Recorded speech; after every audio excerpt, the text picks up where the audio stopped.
From the center of the galaxy, this is ForceCenter, a show about Star Wars pop culture and the ultimate adventure, recovering from life and still in the midst of all of it. I'm Ken Knapsack. I'm Joseph Scrimshaw, and I'm very happy to be here. We are very happy to be here. Jennifer Landa sends her regards. Friday afternoons, tough time for a not only mother, but also someone who's continuing her education at a high level and is back in school. So Jennifer will be back Monday, and we will get a remix from her on some of the news we're going to talk about today. We are going to do kind of a live Star Wars news today, maybe even live news on Monday. We're kind of tweaking maybe some stuff there as we get back to it. But Joseph, we as a podcast, we're dark pretty much for a week, which is so rare for us in 11 years. It's good to be back. We really, really don't take breaks like that. And I've been, taking breaks on and off for the film work stuff. And you and Jennifer have been holding everything together beautifully, like the Falcon, holding itself together. Yeah. And then you were in Vegas, right? Is that a secret? Did I just spoil something live? Okay. No, I should have asked first. You should always ask a person before you just announce on a public stream that they've been in Las Vegas. Sorry. Yeah, of all the cities, right? I didn't see a Coldplay concert. What are you talking about? Yeah, no. Well, yeah, it was in Vegas. Actually, was working for Mark Ellis, who was working for a big company out there. We had a lot of fun. It's a great company. They rented Allegiant Stadium, the Las Vegas Raiders Stadium, and UNLV Rebels Stadium. Like, you got to be pretty good as a company to rent a stadium and pay Darius Rucker to come out and perform. But we got to work the event, and it was a lot of fun. So it wasn't a wild Vegas trip. You and I have had wilder Vegas trips, Joseph. But good. I am back. I am back. Good. Yeah, and I have been working away on the film. Super happy to be here. I haven't missed doing ForceCenter the last couple of weeks. And our normal sort of Friday live stream thing, we normally screech in at the last minute. I'm extra frazzled. I haven't been getting a lot of sleep because I've had a lot of deadlines for the film. And I was going to be late, Ken. I was going to be like, I'm signing in at 1:58. And I signed in at 2 p.m. because, like a Homer Simpson joke, I literally couldn't find my pants. They're only sweatpants, but it's like, I'm not, I got certain personal standards, and I'm not doing the live stream unless I can find my sweatpants. Yeah, no, I'm in a comfortable pair of sweat shorts. It's finally cooling down for about 4 days here, but the heat has been so bad here in LA, which, you finally getting, it was a very cool August, which should be a concerning issue for all of us, but the heat finally hit. So I feel you got to have them pants on. We're going to get to the news. Tyler with a super chat. We appreciate that. New episode of ForceCenter. This is where the fun begins. It is indeed. If you have a question for us, we'll answer questions about news, anything else in Star Wars. And hey, our favorite buffet options in Vegas. You let us know. Somehow sweatpants return, says Iogda. I always say it wrong. Yeah, I say words. My pants choice is controversial already. Our friend Michael McCross says, pants on a live stream are overrated, especially when it's hotter than hell. Look, these are one of my many pairs of Kenobi sweatpants that my wife got me. They're comfort sweatpants, so I'm feeling good. Yes. Yeah, sweatpants, they can cool you down for a bit. I'm with you Yeah. there. I'm not sitting on an ice pack today. That's how I know it's not super hot in the valley. We do want to remind you, as always, the show and podcast is brought to you by our own shop on Fourth Wall. Check out our merch store. Pick up a T-shirt to help support the show, maybe a pint glass, coaster. Sometimes we get notifications that things are sold out, not for us, but for the company Fourth Wall. So check. If it's not there, just wait or let us know. But represent ForceCenter out in the galaxy if you want. Links down below. You can go to forcecenter-shop.fourthwall.com. We also want to thank everyone who's been subscribing on YouTube as we race towards our 2,500 subscriber goal. While you were gone, Joseph, we picked up a few. Oh, good. Very, very glad to hear that. And I keep meaning to make time to buy a pint glass of ForceCenter so I can enjoy it and advertise at the exact same time. Same indeed. I'm not drinking anything special today, but I do have my Blathering Live mug with some flavored water. That is delightful. Nice. I grabbed the beer that was closest to the door in the fridge, so I'm ready to go.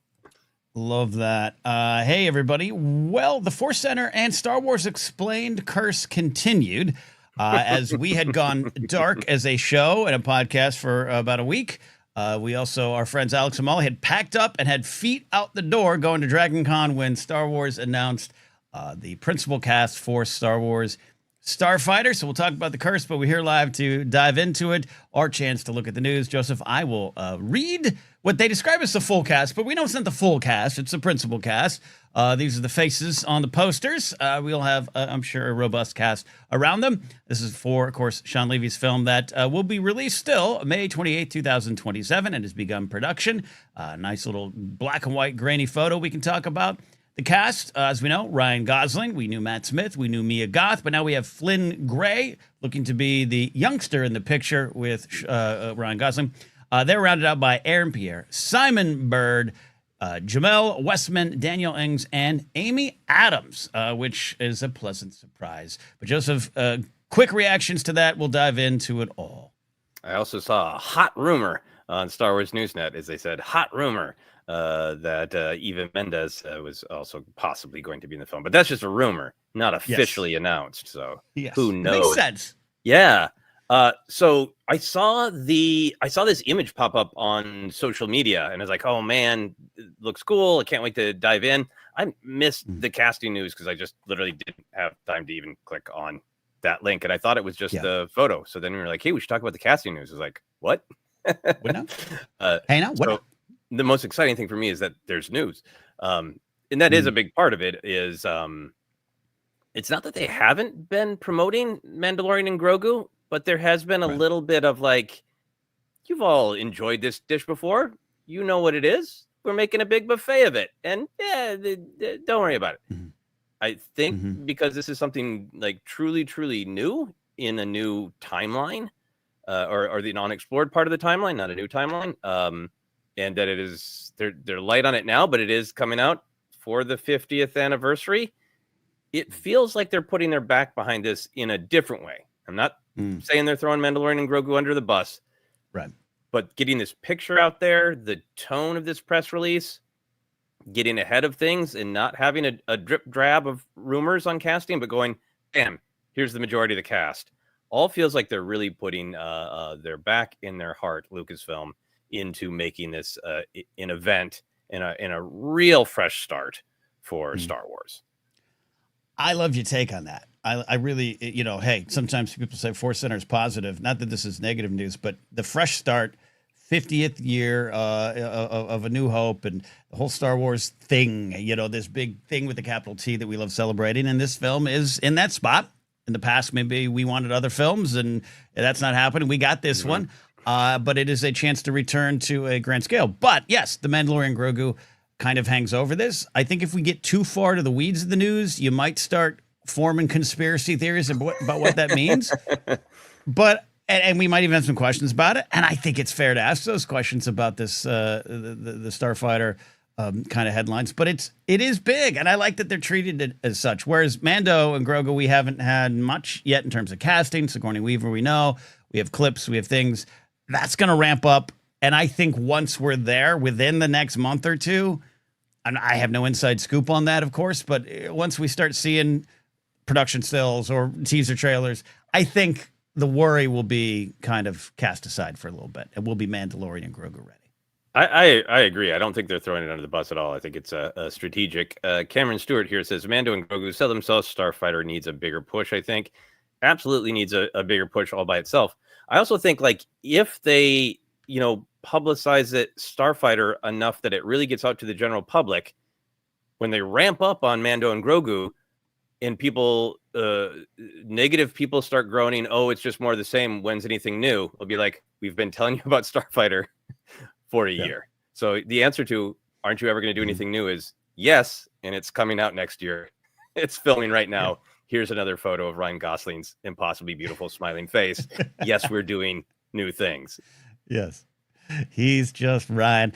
I want to talk a little bit about that photo too. We haven't got even this for Mandalorian Grogu, and I'm with you. I'm not saying they're barren. I'm not going to keep contrasting and comparing, but it was kind of wonderful that along with the press release, which we can read Sean Levy's quote here in a second too, but we got the photo that is our temp thumbnail today. There it is. Flynn Gray, Ryan Gosling. We got a Star Wars jacket. We got a Star Wars speeder. Whether or not that's the set or not, or just the back end of a soundstage, it just looks very Star Warsy. And I, for one, was number one. I laughed because the ForceCenter Star Wars Explained news curse continues. But this is 2014 hype for me, and that carries a lot of weight. I'm not looking just for that nostalgic endorphin hit from that back in the day, but I just like things on a bigger scale, I guess, in terms of announcements. Again, not compared to anything in the past, any shows, anything. Just is like we got one of the biggest movie stars in the world. It's a Star War, and black and white absolutely equals class. Like, let's do this. Let's do this. Yeah, I really like the actual photo. It is the black and white is something different. It is it makes sense of this is a production photo. You're right. This could absolutely be a set. This could be the pivotal moment where the two characters have their adventure begins or whatever. Or, it could be Sean Levy's backyard. Right. Right. He just has all this stuff himself because he's successful enough to buy it. Yeah. But there, I really like that you look at it and it is just it's classic Star Wars vibes with it looks like a lived in world, a different kind of speeder. But it looks like I'm staring at the picture now, and it does definitely look like they're wearing human clothes with that Star Wars jacket draped over Ryan Gosling's shoulder. There's just a real nice vibe to it of it is a production photo, but it also looks so much of the world. Yeah, and there's something, I think everyone who works on Star Wars movies and shows and everything is having fun. That's usually what they highlight. Not that there's not disagreements or dramas. And, I love hearing those too. I love getting drunk at bars and saying what I know about some of the mess ups and anger-induced kind of interactions. I love those stories. I love the gossip. But I like seeing this photo too, Joseph, and like hearing some of these quotes because it looks like everyone's, despite what might be a public perception of you don't want to get involved in that. These people, this cast is excited to be here, and that means something to me too as a Star Wars fan. Yeah, no, I agree. And Jeannie from Tahini makes an excellent observation. Star Wars haircuts too. Yes, that's right. In space, no one can hear you scream, and it's always 1977, which I love. When you say it like that, and you just got to think one of the worst years for fashion in the world becomes the aesthetic for the galaxy. Not always. Some people have some different haircuts in that, but there is if you want to evoke classic Star Wars, you chip some paint off the set and you give somebody a really bushy, shaggy 1970s haircut. That screams classic Star Wars. Do you want a mustache that makes a 26-year-old look like a 50-year-old? Boom. You're in Star Wars. I got to ask you, Ken, I think there had been rumors floating around, but the photo and the cast list does seem to confirm that what little we know of the plot would seem to involve a young one and a protector or a fellow traveler. Who knows? Maybe Flynn Gray is a Jedi, right? And he's a Jedi Padawan, and he's protecting Ryan Gosling. Who knows? But we definitely do have the dynamic that was the absolute heart of Mandalorian Grogu. A big part of the spine of what a Bad Batch is. In a very different way, Skeleton Crew, because it's lots of kids and a few adults. Star Wars has always been a generational tale, but we have had lots of stories that are specifically, a non-parenting figure must become a mentor parenting figure. How are you feeling about the possibility that dynamic is at play in Starfighter? Beautiful question, and I'm of two minds. The first thing is, and you've eaten Mexican food with me, Joseph. When I sit down and I have a taco and I go, and this is the Jim Gaffigan joke: meat, cheese, lettuce, tomatoes, sour cream. I love this. And then I have a quesadilla: meat, cheese, sour cream, tomatoes. I love it. But I'm like, I've had two different items. I've had a taco and a quesadilla. So without a doubt, we're talking about a key Star Wars ingredient, one that's kind of timeless and is timeless to a lot of stories. I'm on board for it. When I just see this picture and I see maybe the little summary of what Starfighter might be about, I'm fine with it. But yeah, put up on a shelf, you kind of go, and I hope some of the early promotion or even some of the more information that comes out will either say, hey, yeah, we are, and deal with it, or no, don't worry, we're aware of that, or we're going to do something slightly different. Because I do think I think I have a desire for it to be a little different, but it's definitely starting out the same. Lone Wolf and Cub, of course. We got Mandalorian Grogu. We got that. It's tried and true in a lot of ways, but I'm excited to see the switch to it or what the surprises are. But I think they have to maybe communicate that to the dedicated audience. I think the normies outside of it all be like, cool, Ken guy's in Star Wars. Let's do it. I love your food analogy. It gives me hope. I was just in Wisconsin visiting my mother-in-law, and she bought me like 72 different kinds of cheese, and it was amazing. And sometimes it's like, cheese is kind of similar. But we picked up a large block of cheese with bacon in it, which was that was a different experience. That's different. Like, okay, it's a Wisconsin cheddar, but this one has bacon in it. So yes, they're similar. They're so similar, but there is one twist that does make it an entirely different experience. And I'm really I'm optimistic that Lucasfilm, knowing that they have Mando and Grogu coming out, which is Lone Wolf and Cub, and they're following it up with this other film that I think they want to be able to present as relatively new, that there's going to be some bacon in the cheese. There's going to be some ingredient that does make it not what you thought. Exactly. Our friend Maddie Gunner says, the new generation are about to get their own I Am Your Father twist, LOL. It would not surprise me if it's sort of like on the surface, that is what this appears to be. But by the beginning of the second act, we realize this isn't exactly what that story is. Yeah. Yeah. Also, off air, we need to compare notes about cheddar cheese with bacon already in it. I had that once in my hometown at a shop, and it was a dream. It was an absolute dream that I want to relive. So it's a dream. It's a dream. It's such indulgence. I'm like, am I Caligula? This seems upsetting. Yeah. So indulgent. Oh yeah. Steve and I brought up the same comment. Andy is right. I just logged on to hear Cheese Center, and I'm just like, yes, this makes sense. What do you think Lucasfilm is doing with this cheese? Any thoughts on these names? I'm not super familiar with all of them. Some are on the rise. I know Aaron Pierre's name is, one of those on the rise names, getting on those good casting lists. We know Amy Adams' work. I want to talk about that. A lot of people celebrating the inclusion of Simon Bird, a UK-based comedic actor. Maddie Gunner over there in the UK saying, Will from The Inbetweeners, Simon Bird and stars will be hilarious. David Mackay asking, Simon Bird's got to be a droid, right? So is this Joseph? I'm not super familiar with him or the Inbetweeners. Sorry, my BBC US app is not up to date. Are you familiar with the work of Simon Bird? And is this the British comedic actor to droid pipeline? This was my experience. Like, oh, great.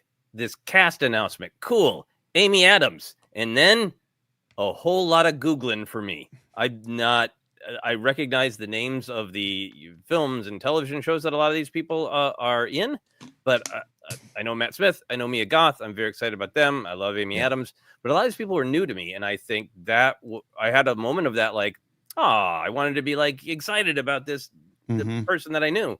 But honestly, it kind of excited me that like, okay, we put a lot of our financial and promotional eggs in the Ryan Gosling, Mia Goth, Matt Smith basket. Amy Adams is probably a small cameo.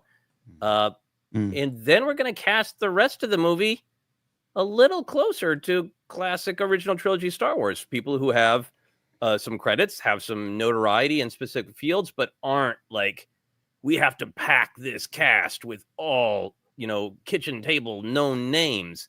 I'm really excited to see the variety, the diversity of people and of like career experiences. A lot of theater people, a lot of British people, which isn't new for Star Wars, but you could approach it as every one of these people has to be a very well-known actor. Yeah, Will McLean saying Aaron Pierre was great in Rebel Ridge on Netflix. Also will be Jon Stewart, awesome. Green Lantern for DC.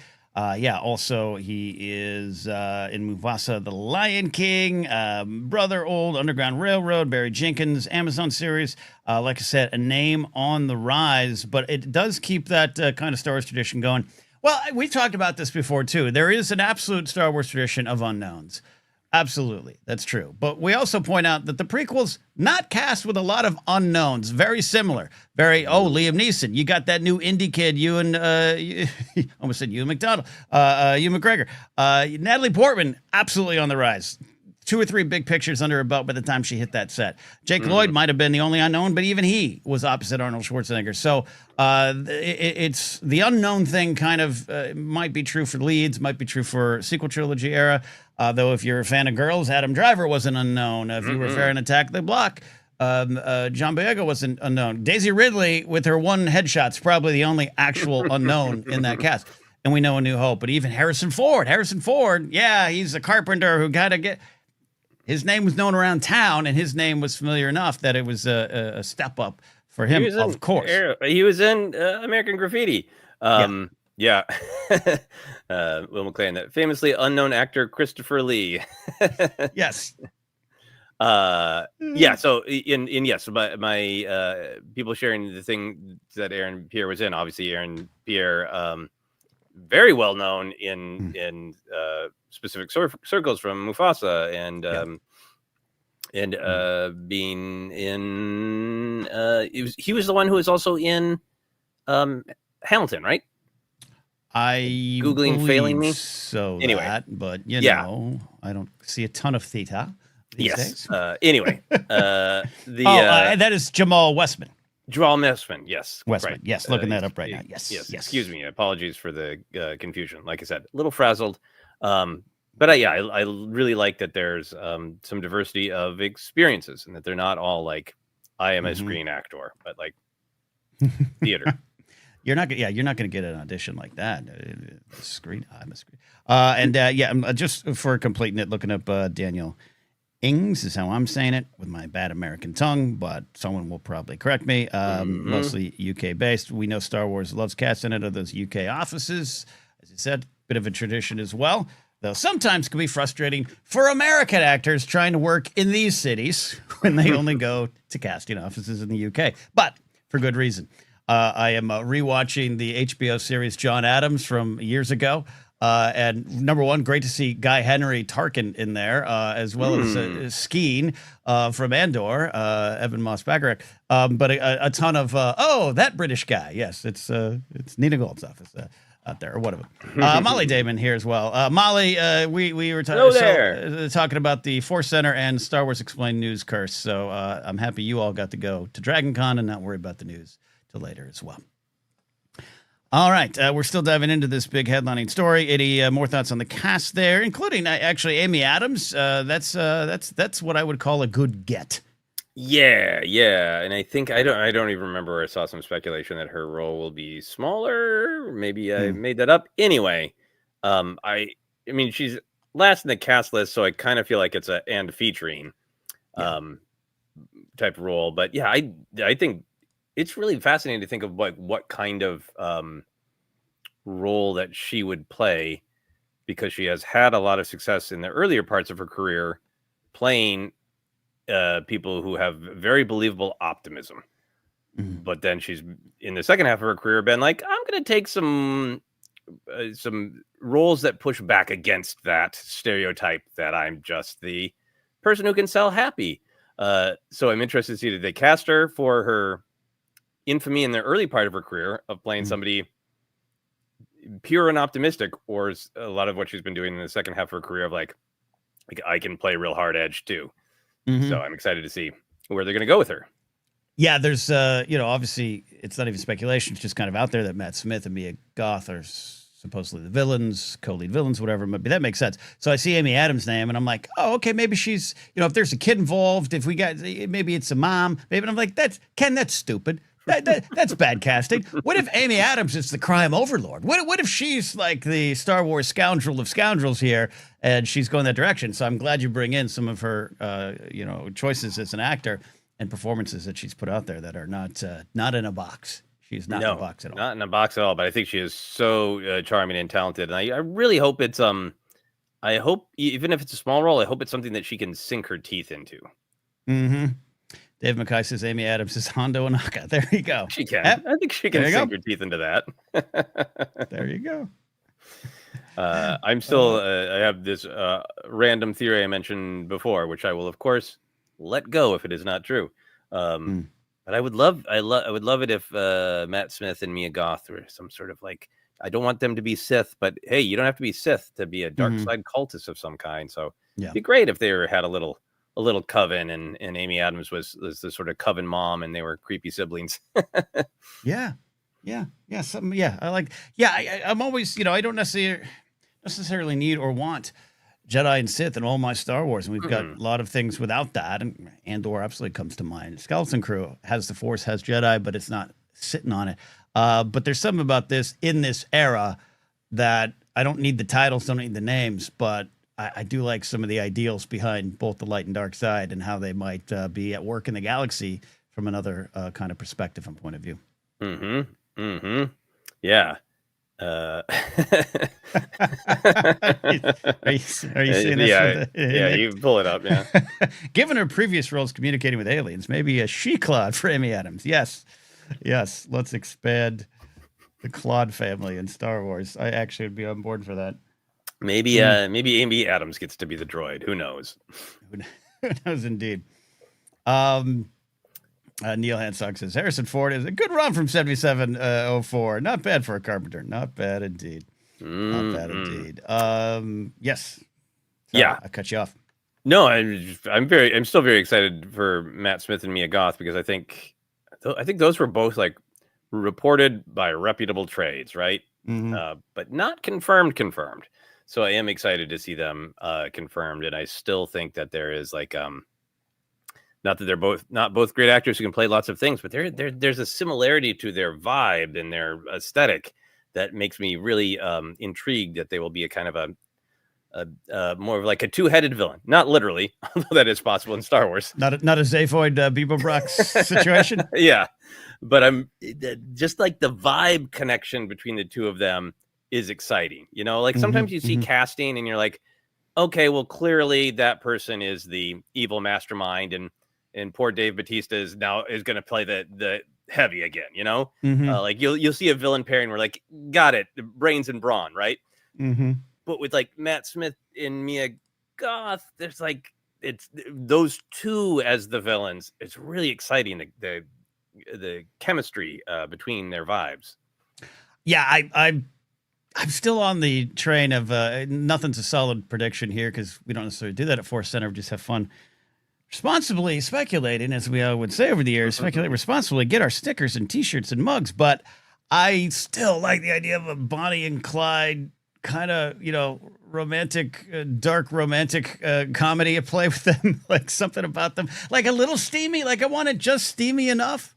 Like I don't think we're ever going to get, on a big screen True Romance or California. That movie, if anyone remembers that. I just, I want something palpable between them if they're truly going to be across from each other.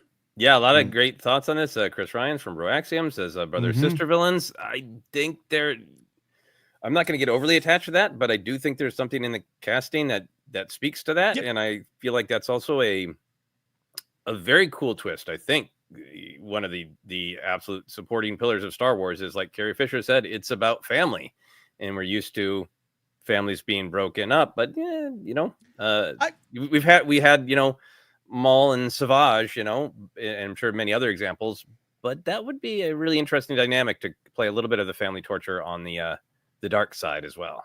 I do love that idea. That means I might have to give up my smooching desires for these characters. But as we talked about, it is Star Wars, and Matt Smith's House of the Dragon character would disagree with me. Oh no. Oh, they keep the Targaryen tradition alive in that show. But I do like what you're getting at, what Chris brought up of Star Wars is about family. And what if the family is kind of mean and evil and stays together, that isn't tortured. They're just like, we do the torturing. We're not tortured. We're family. Yes. Yeah, we are unbreakable, that kind of thing.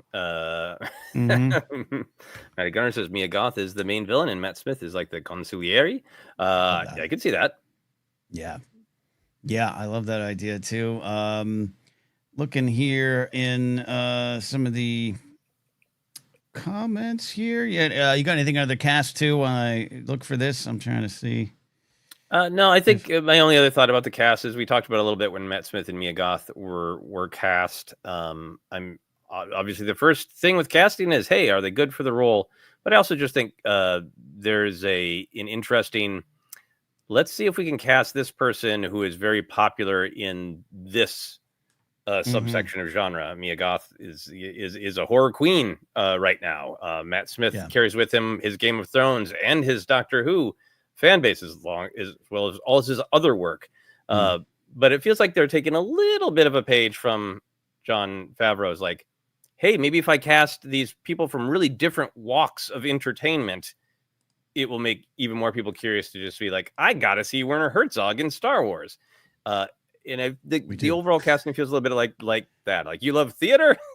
Yeah. Check out this Hamilton star, you know? And that's just sometimes what the business of this all is, you know? Absolutely plays a part in that there. Even some of the recent Saturday Night Live casting, they have to pull in people. I'm not even talking about from different political spectrums and all that kind of. There's some controversy over that this go around with the new cast, but like, you are seeing people classically trained in comedy who are TikTok stars, and now they're on SNL.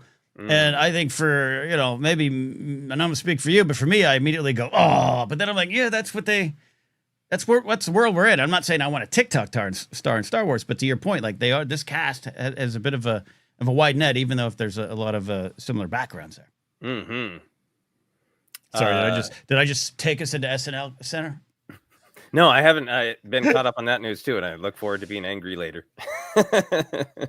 Yeah, we'll talk off. Yeah, well, anyway, yeah. I do recommend Saturday Night Network. It's a good YouTube channel. I watch for Saturday Night Live news over there. Some other stuff there too. To the rumor. I guess we should address the rumor. JMB checking in from Japan saying, "Holy crap! I would love if Eva Mendes came back, but hasn't she been retired for like 10 years now? Yeah, it's been over 10 years by choice. I do believe her and Gosling partnered up, got some kids, and that's kind of been where she has been living at, doing that honorable task there. And it's just a rumor, like you said. But if she was going to come back, even just for a small day of work or something, like, this would be the perfect opportunity. Yeah, I think that. Yeah, I don't always pay attention to the behind the scenes rumors, and I didn't even know they were married. So makes sense to me, and I think it would be another reason for people to be excited about the film. Yeah. Yeah, absolutely. Svetnik has this question here, or this statement here, and question. None of the normies around me had any idea Mando and Grogu was a thing. When asked what new Star Wars is coming, I answer Mando and Grogu next year. It's always a surprise. So kind of pulling us into that conversation, going back to the Mando and Grogu stuff of it all. I think this is the normie check is very valuable, which maybe speaks to what Lucasfilm needs to do in the coming months. But that was a pretty popular show, even outside the normal Star Wars circles. So I still contend that I'm less worried about it once it happens, once the promotion train leaves the station. I think this is very, very much a choice from Lucasfilm, and I agree. I think the normies that I would check in on wouldn't know that there's a Mando and Grogu movie, and I think a lot of them would be negative about it, sadly, because I do think that Mandalorian had a little bit of a rocky road in that the first season was so accessible, and it brought in a lot of people who are like, I'm not even a Star Wars fan, but I really like Scary Bounty Hunter Daddy and amazingly cute Magic Child and their wonderful relationship. And then I think the second season got some dings from normies for bringing back too many characters. And then I think for a lot of people, the third season was just, it felt just immersed in lore, is what I've heard from my normie friends. So I almost feel like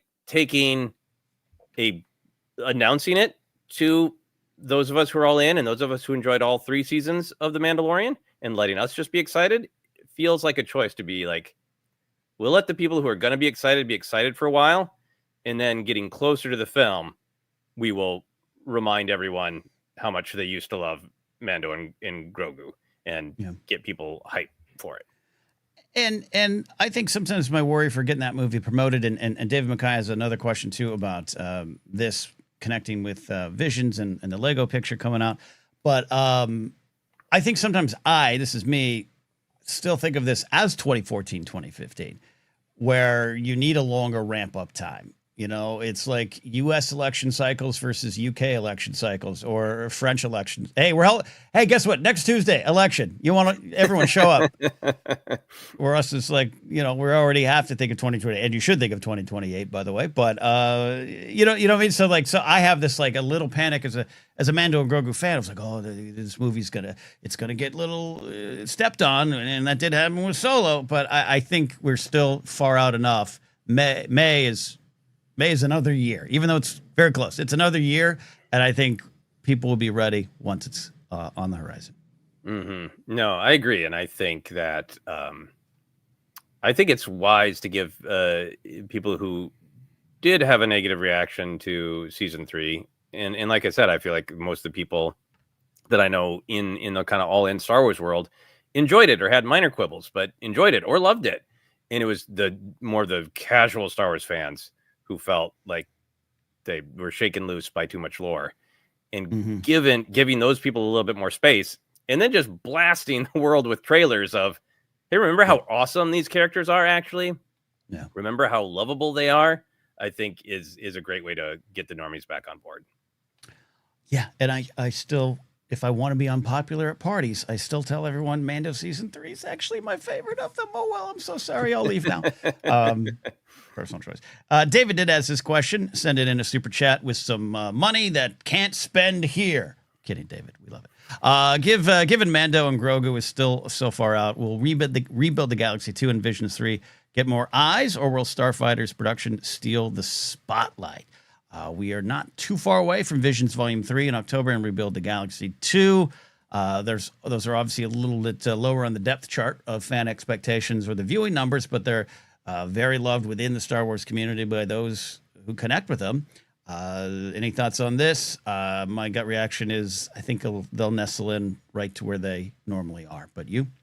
Yeah, absolutely. I think all of these Star Wars Lego stuff, and I haven't got caught up on the Rebuild the Galaxy, but I think all the Star Wars Lego stuff has been remarkably consistent in quality and tone of having heartfelt, meaningful stories with a very specific, well done kind of comedy, as sort of the language that story is told in. And I feel like keeping that Lego pipeline alive keeps that, a chunk of the fandom who really likes that flavor of Star Wars alive and excited about what's next.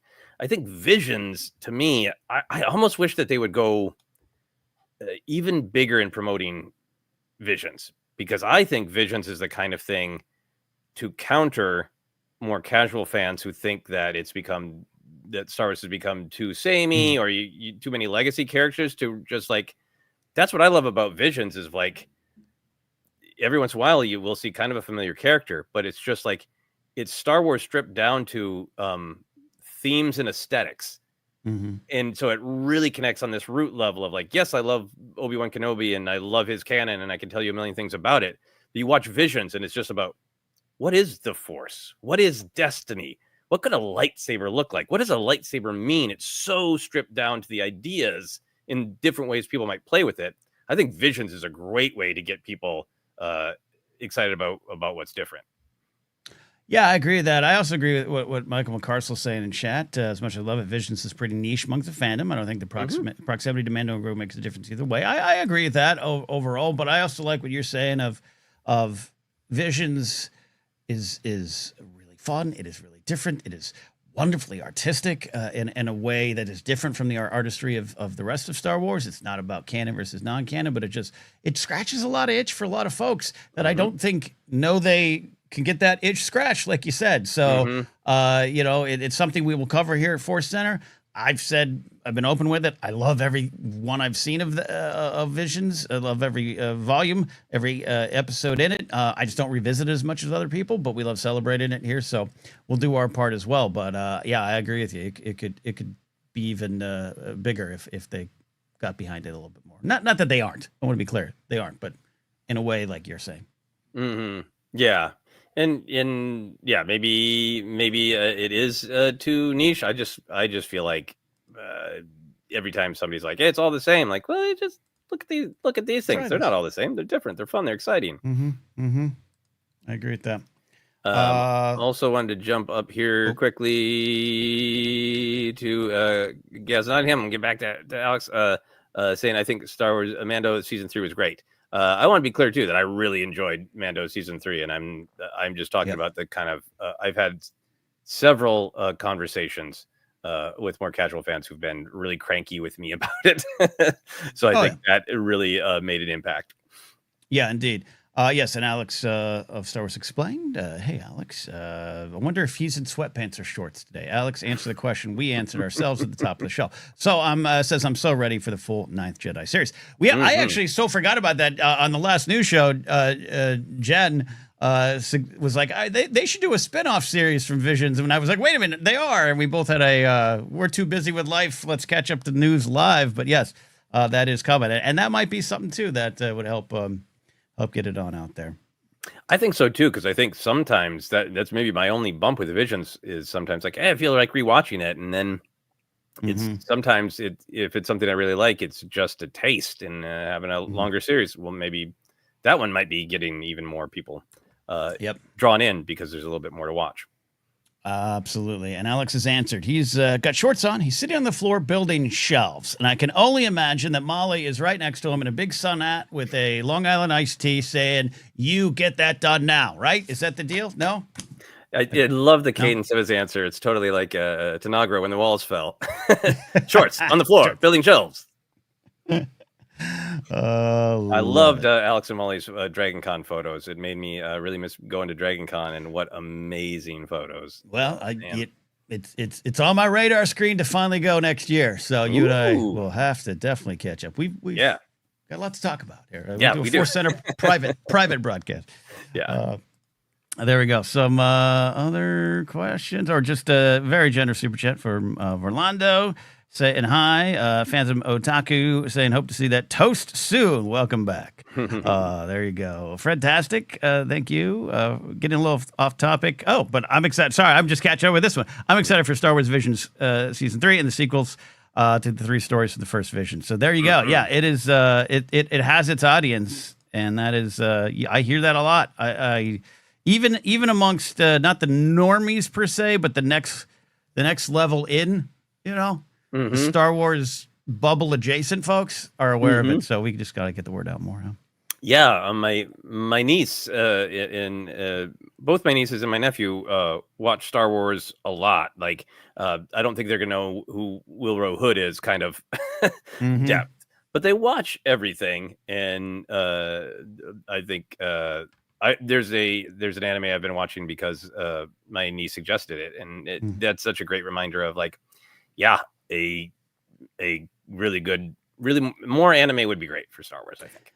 Fantastic saying, seeing how popular K-pop Demon Hunters was, I think 80 to 90 minute Star Wars anime could hit pretty hard. Excellent show. Yeah, yes, no, K-pop Demon Hunters has swept the world. A lot of folks I know talking about it, so that would make some sense if you were to kind of blow it up in that way inside Star Wars. I think it could work.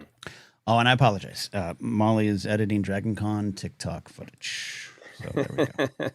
Nice. There we go. Nice. Let's see. Going on back to some of the thoughts of the news here. Gaz Nottingham saying, finally got around to watching Drive. Well acted, good movie. I think Ryan Gosling could be a good fit for Star Wars. Matty Gunner with that as well.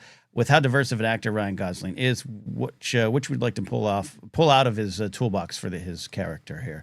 I know we discussed a little bit when this was kind of coming, but now that we got the cast around him, is this comedy hijinks? Is this brooding star? Is this broken, a soon-to-be divorced man? The Blue Valentine version? Like, where do you go with Gosling now? Give me everything, Ryan Gosling. I think that one of the things that is very successful about Star Wars is that it can blend a little bit of everything. You can have fun, witty banter. You can have deadly serious, you can have it in the same film. I think it's one of the reasons that I would say, that I go back to Empire being one of my favorites and being the best made is you got witty banter from Han Solo. You get genuine romance from Han Solo in those close-ups where he's unsure and afraid. That I know I go on and on about it, but that when Luke is leaving Echo Base and he and Han can't quite figure out what to say to each other, and the shot just lingers on him with that utter fear for his young friend that he maybe can't protect. I think that I hope that the film uses everything in Ryan Gosling's toolbox. Because Drive, Blade Runner, he is fantastic. The Nice Guys has a lot of comedy, but that comedy is all coming from a desperate, kind of broken guy. So I really hope that I would love it if it was if we start out with witty banter is fantastic, says Fall Guy Ryan Gosling. And then the rug gets pulled out under him and he becomes Drive Ryan Gosling because he has to be. That would be fantastic.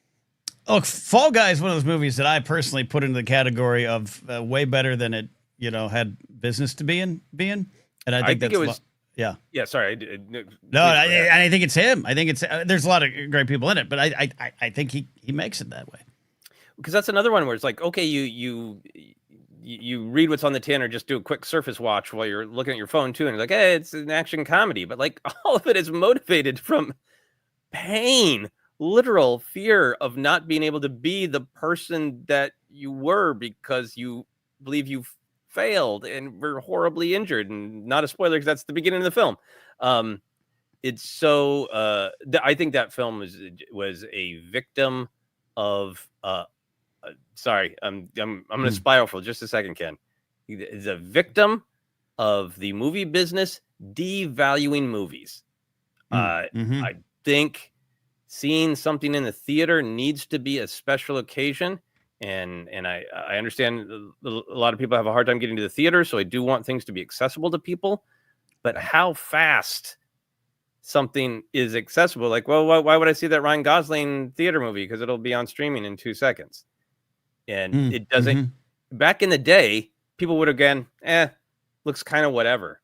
In 1999, among my fan groups, The Matrix looked kind of bad in the commercials. People made fun of it because Keanu, right? And Keanu, because like, are you kidding me? Kids, I'm turning around the chair and I'm sitting down with a lecture about the past. Keanu was kind of a joke that people had been punching down on him since the dubious British accent in Dracula in '92. And everybody was like, there was a shot of Keanu Reeves saying, whoa, which is like releasing a Star Wars, commercial where somebody does the Homer Simpson moving back into the bushes meme.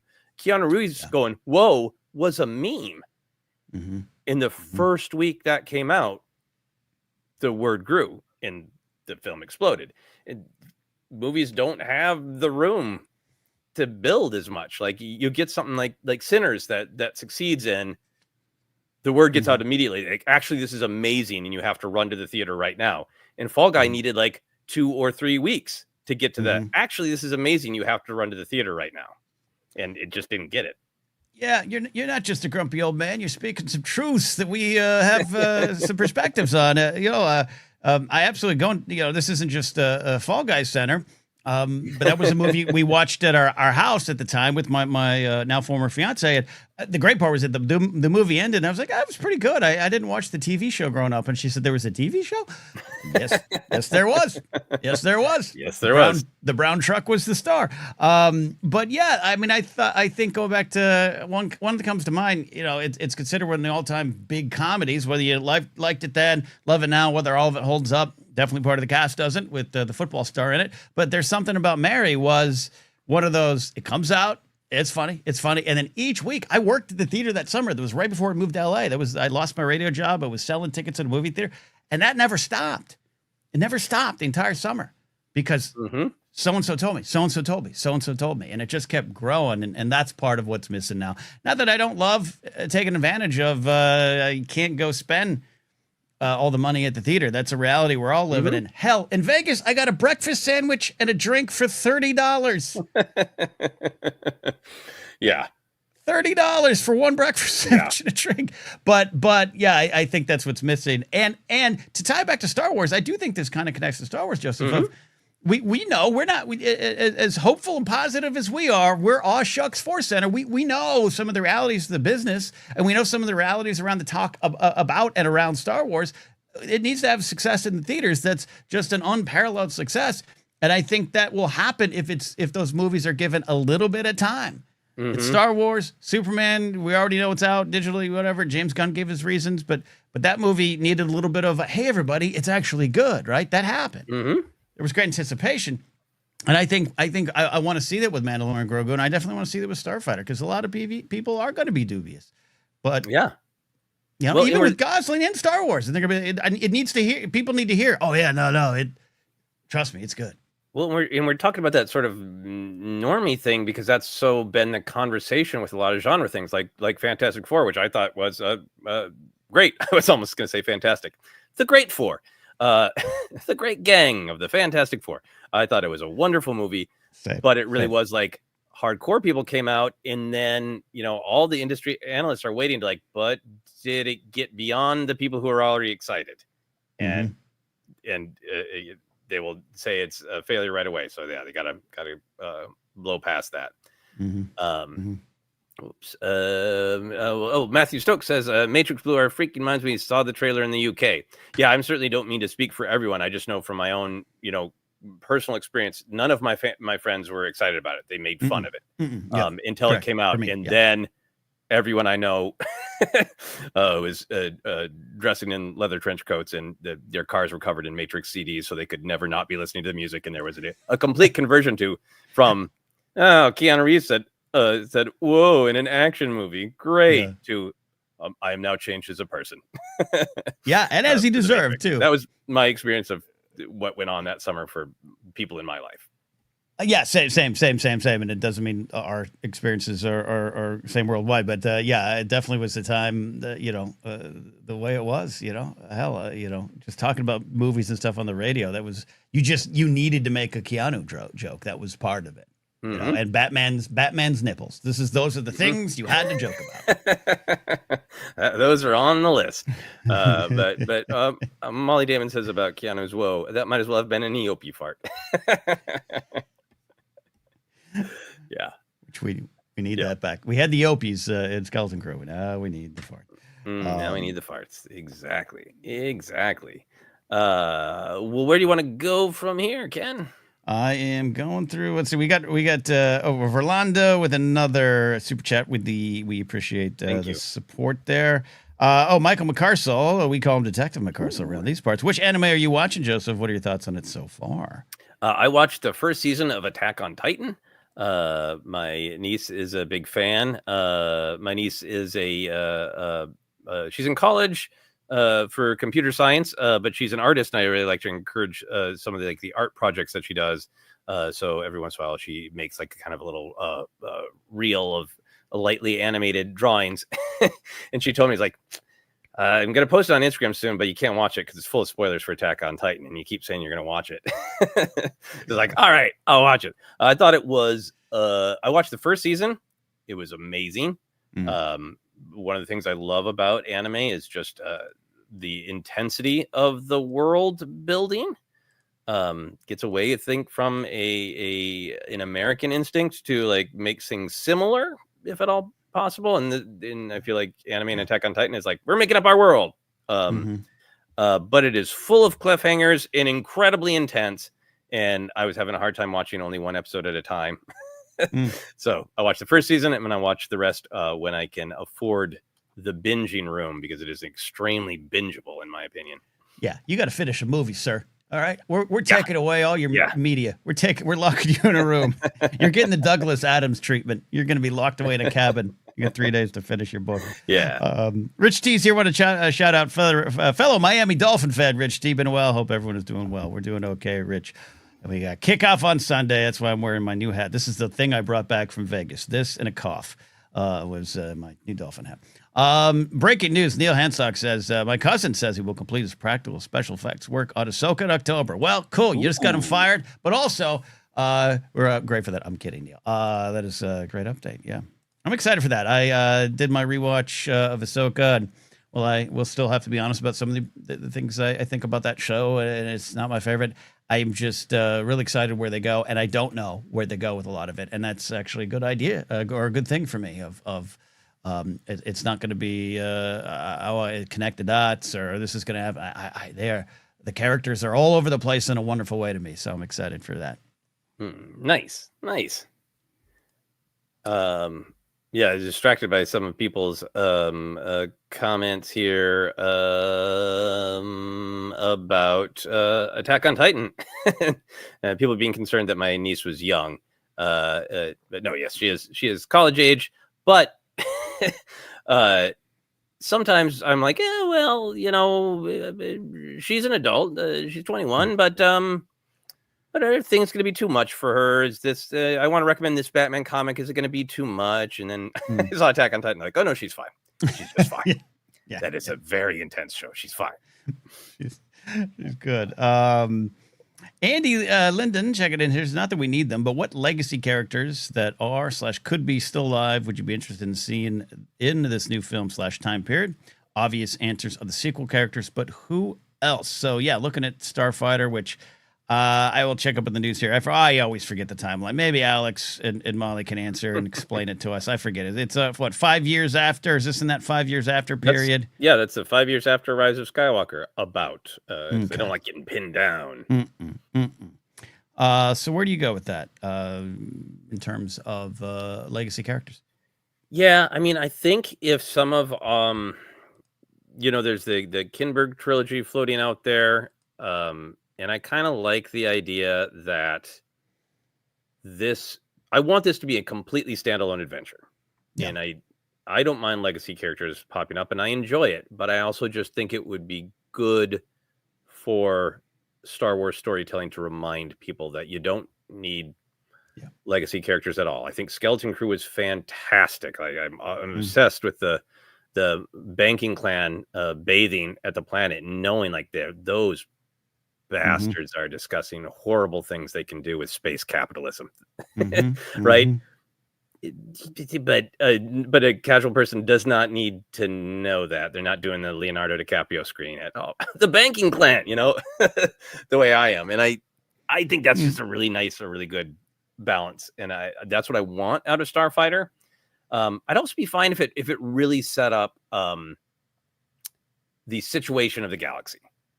I even be fine if there's a mention of that that Jedi running around or those do-gooder Jedi running around or whatever. So you get a sense that is a part of what the galaxy is. Definitely, I don't know how they tell this story without at least alluding to what is the situation. Is there a new republic? Is there I'm really interested in the idea of the galaxy said, hey, you know what? We're going to just have our own little sectors for a while. And we've been having problems these last few decades with centralized government, and that's no judgment for me on actual political opinion. But I think that would be a really interesting place to take the galaxy to be like, hey, I'm a pilot for this section of all these aligned planets. And I come from Corellia or whatever. But if I'm going all the way over here to, Pneumodium, Prime Pneumodia, the rules are going to be different for me there, maybe. So whatever the state of the galaxy is, that's the legacy character I want, the new state of the galaxy. I do like that you accidentally stumbled into planets' rights folks and sector rights folks and the lost First Order cause mythology. It's a situation that one must depict clearly, I think, or be aware of the real world baggage that comes with it.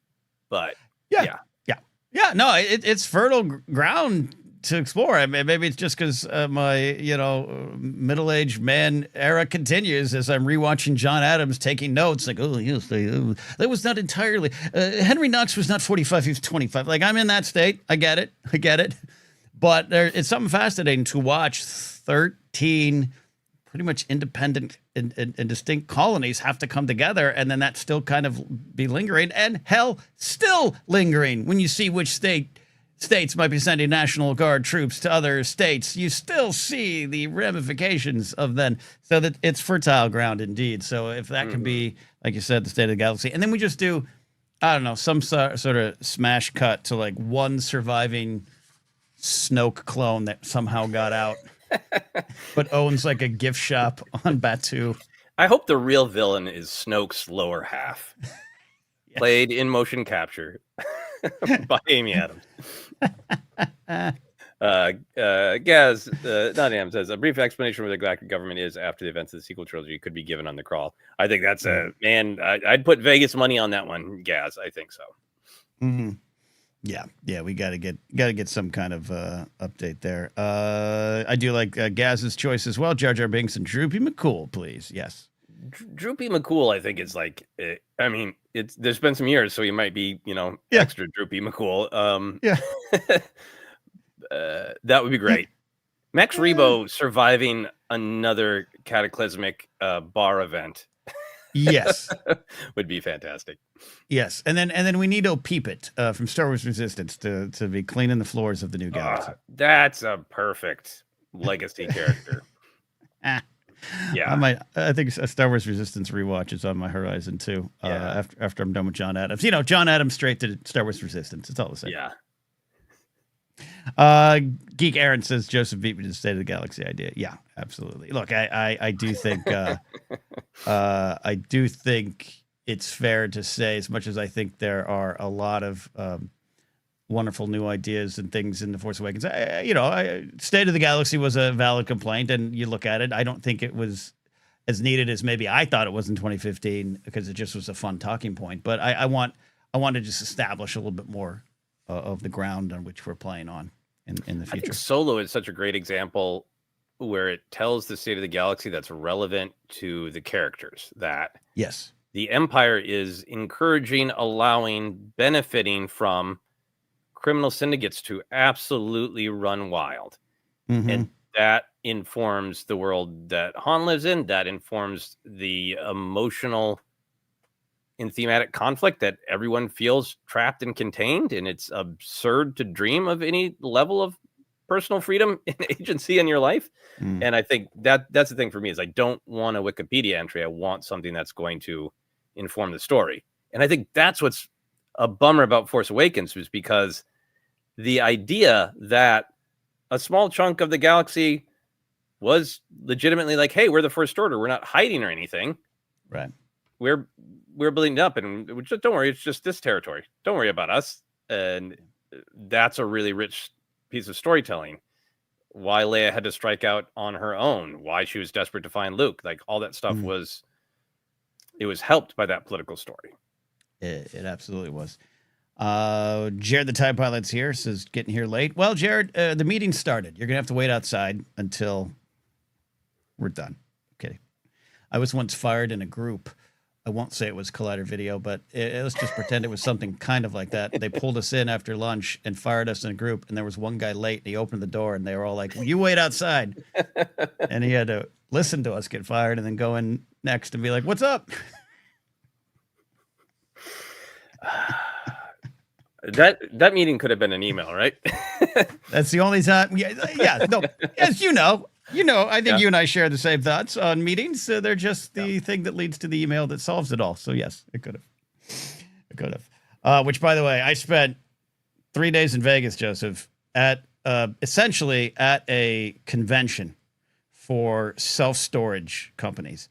And the joy that you and I both got out of being at a Denny's Diner presentation with that business speak, man, I got stories to tell. 3 days in Vegas watching 2,000 average white dudes with polo shirts tucked into khakis passing by me as I had breakfast. Mm-hmm. We love to feed. There you go. All right. Prosthetic head. Great username and great photo there from, what is that? The old, is that the Schwarzenegger picture? Is that yeah. Okay. Hard to see.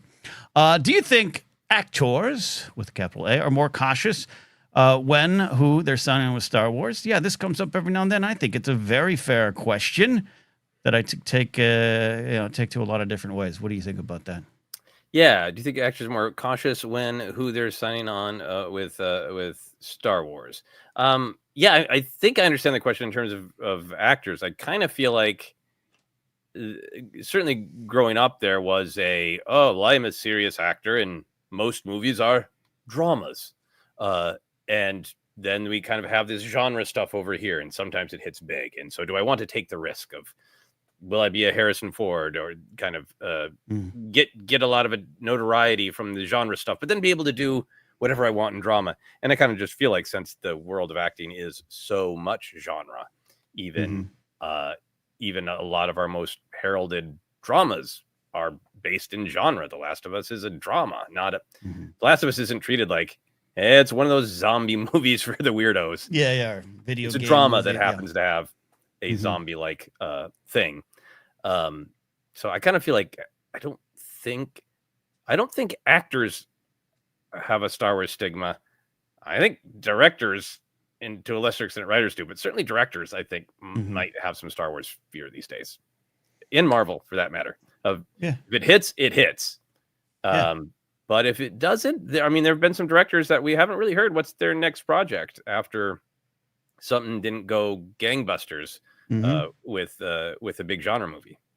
Yeah, and whether I was just thinking that the other day of Ava DuVernay, and I don't know. I don't keep up on her business or her daily things. I don't know which direction she went, where she wanted to go, but there was, this was a name on the rise, then kind of hit a wall for a lot of reasons, and it's a bigger conversation, I know. But then, you don't hear the name as much, and you go to director jail, and it's a lot easier for a woman to go to director jail in this business. And I think you're right in terms of creators and putting your heart, your soul into it. And then you see what kind of happens not only to your show, but to you. Like, it does find you. I wish Leslie Headland nothing but peace right now.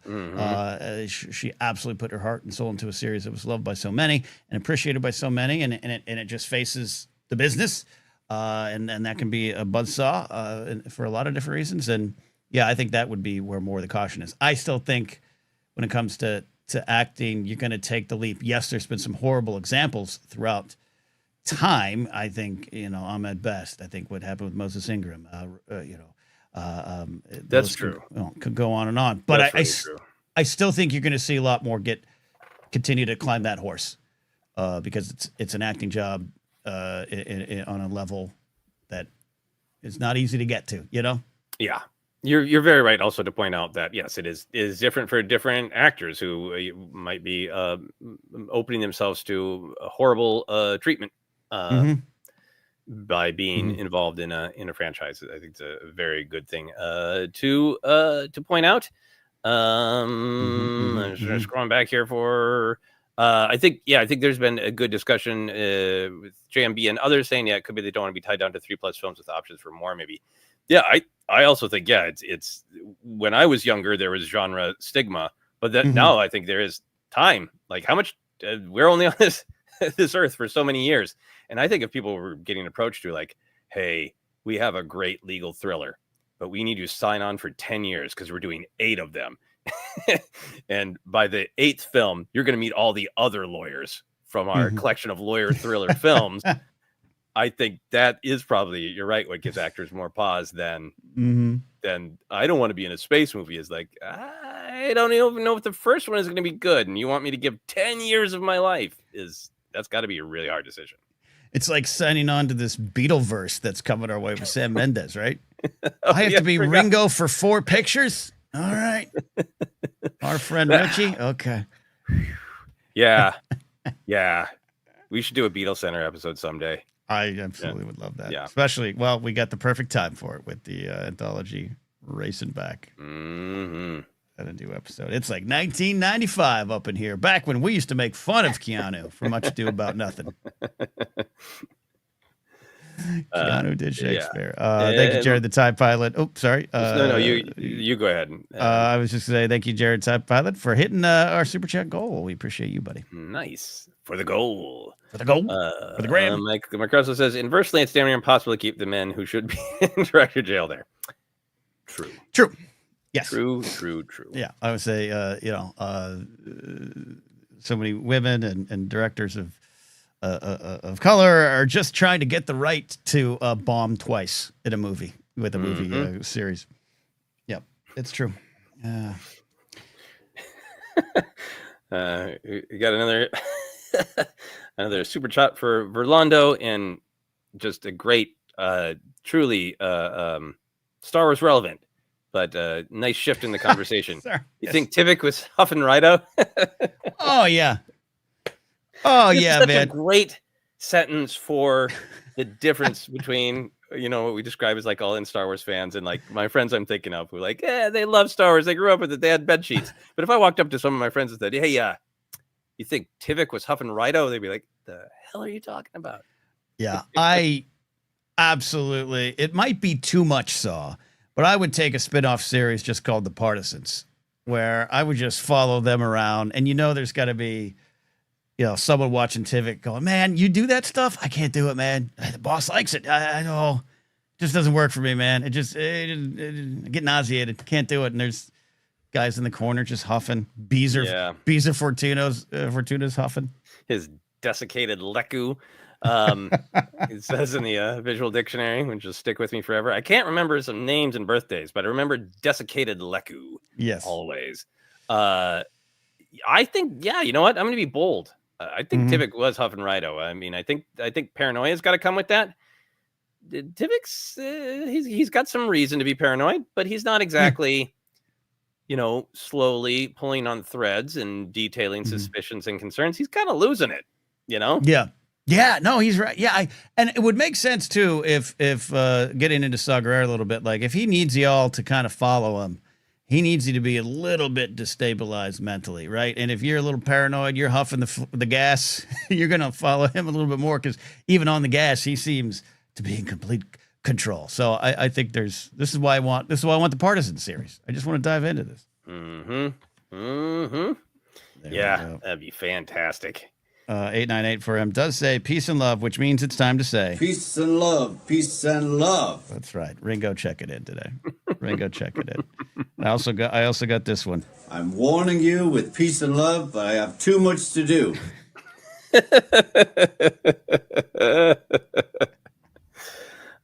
He has birthday parties in LA, and they used to be right outside the Capitol Records building, which is walking distance from my home. This last year, it was in Beverly Hills, I believe, by the statue he donated to the city of Beverly Hills. And next year, I got to try to make time to go to his public birthday party. Let's do it. Let's crash. Let's do the ForceCenter crashes Richie's party. It'll be good. Oh, be a dream come true. Dr. Addie checking in on the road. She is just passing through, say hi, and thanks for the making my commute better every week. We appreciate it. I do want to plug a little segment on Blathering Live. Dr. Addie every week calls in to answer some science questions, and we got a great one. I'm going to clip it out as well, put it on Blathering Backstage this weekend about the science of glow sticks and things that glow. And we also learned, Joseph, that you don't want to drink glow stick juice. Okay. But especially glow stick juice from the 90s because it was more hazardous. What about huffing it? It could start a rebellion. Go to it. In your nervous system. Yes. I think that's the equivalent. I think Rido is just glow sticks. Break the stick. Huff the glow. The glow stick. She's my sister. We are here for a little bit more, so we need a new round of questions. If you got something, check on in there. Otherwise, we're just going to keep talking about Huff and Glow Sticks and Ringo Starr. Because 8984M says, my friends randomly saw Ringo and said happy birthday to him. I'm sure he appreciated that. Beautiful. Don't drink the glow. Well, that's going to be my next horror movie. The title if I can have it, Addie. Don't drink the glow. Whatever you do, don't drink the glow. I did have one more kind of like big picture question about Starfighter for you, Ken, because it's thinking about it as we're talking. The great question about legacy characters popping up. How much do you think or want Starfighter to be a planting the flag of Star Wars can do new and different things versus a little bit of what I sense in that production photo, there's a little bit of Force Awakens. Look, lived in universe, speeder you recognize, Star Wars jacket you recognize. Do you think they're going to lean into that Star Wars you like is back in style? Or do you think they're going to lean into this is Star Wars can do new and different things? No Skywalkers, no lightsabers, whatever. What do you think they're going to do? And what do you want them to do? This is a great question that I might need to huff some Rido to get my clear answer on, because I also think 6 years after the last theater experience for Star Wars fans, at least in terms of a new movie, not counting re-releases and stuff, I think they do need to kind of say, "Hey, remember this," which speaks to the normies and the folks outside the bubble. And yes, again, Mandalorian and Grogu there, but this is the 50th, and I think it's going to be like, remember that first shot that you all fell in love with of the Star Destroyer, or Luke looking at the twin suns, like that's still here, and the Whip Smart Adventure, the Saturday morning serial, I think that's going on. I think you got to speak to those who came on board in 2015, came on board in 1999, and you got to pull that in. But I do want them to do something different in those ways. That it's Starfighter. It's not necessarily lightsabers, and maybe some of you like that. So that kind of comes in the back door. I don't want to be a misdirect. I don't need the Force Awakens was all practical, and we know that wasn't necessarily the case. And by the way, the push for practical and everything, Guillermo del Toro's on that right now with Frankenstein and beyond, and I think that's great. But I'm just, what I mean, where it was that kind of, I don't know how to say it. Yeah, but it's just like, BB-8's real. Yeah, he is. he was. There's a lot going on. But so I think best of both worlds. I'm more open to, because we have so many other Star Wars things out there, and I say that in a positive way. I think Mandalorian Grogu is going to be doing its own thing. I don't know if we're going to see the Darksaber. I don't know if we're going to get into that. But I think Star Wars can be giant without a classic lightsaber shot, without a classic lightsaber fight. And I think it can get to other realms, but I still think you need to pull everyone in with, remember that Star Destroyer? Remember that? Remember all those things you fell in love with? Bring it in from 99, bring it in from 2015. It's going to be there in a big experience. Mm-hmm. Yeah, I think marketing wise, since it's coming out on the 50th anniversary of the first film, and the fact that the first marketing shot is very evocative of original trilogy lived in galaxy Star Wars, I feel like for marketing, they might lean a little bit more toward that aesthetic. And I would be fine if kind of the marketing was, remember the thrill of your first Star Wars, in that that it's different, in that it's a standalone adventure. It's not trying to start a new universe. It is not going to have a bunch of legacy characters. There may be a promise of, you can go in this if it's your first Star Wars film and you will not be lost.